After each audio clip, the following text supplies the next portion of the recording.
Did you know there was a time when England didn't have a king? Back in the 1600s, over 400 years ago, there were two powerful men who couldn't agree on how England should be run. These two were from very different backgrounds and had very different ideas on who should be in charge. Should it be the king, the ruler of the state, who gained the position by being born into the royal family? Or should it be the parliament, a group of people voted to make the laws for the country? However, instead of just talking it out, they got the entire country involved and started a civil war.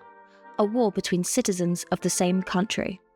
They somehow managed to make us start fighting ourselves. King Charles I. Charles I was born in 1600 and became king in 1625 after his father became too ill to rule.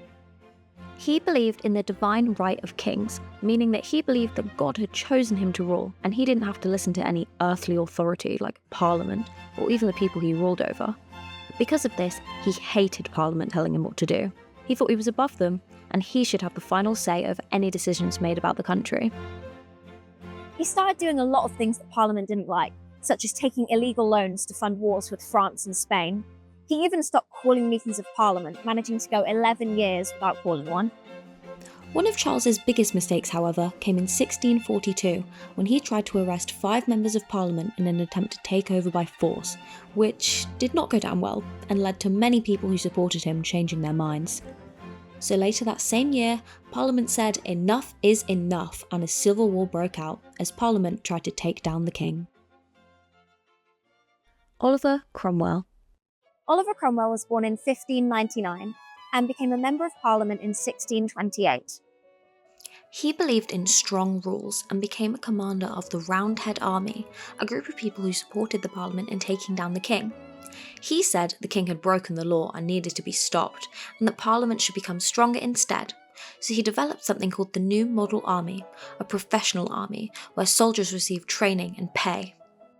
For 4 years, his army fought the king's army, until June 1646, when Charles's royalist army surrendered in Oxford, giving up, which led to him being arrested.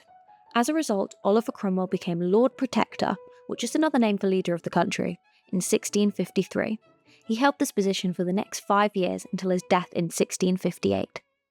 For the first time, England was without a king, and Parliament held full control. Oliver Cromwell tried to make the country less corrupt, so government leaders would be honest and do the right thing, rather than using their jobs to get rich and help their friends unfairly. He also made the army more fair, hiring people who were skilled, not just because they had lots of money. However, he still acted like a bossy king, even without a crown. Cromwell made up lots of strict rules, shutting down theatres, dancing and music in public, and even Christmas celebrations. But who was actually right? As you can probably tell, neither one of them were perfect. Charles liked a king being in charge of the country, and stood up for what he believed in, but he was bossy and he did what he wanted, even without asking Parliament.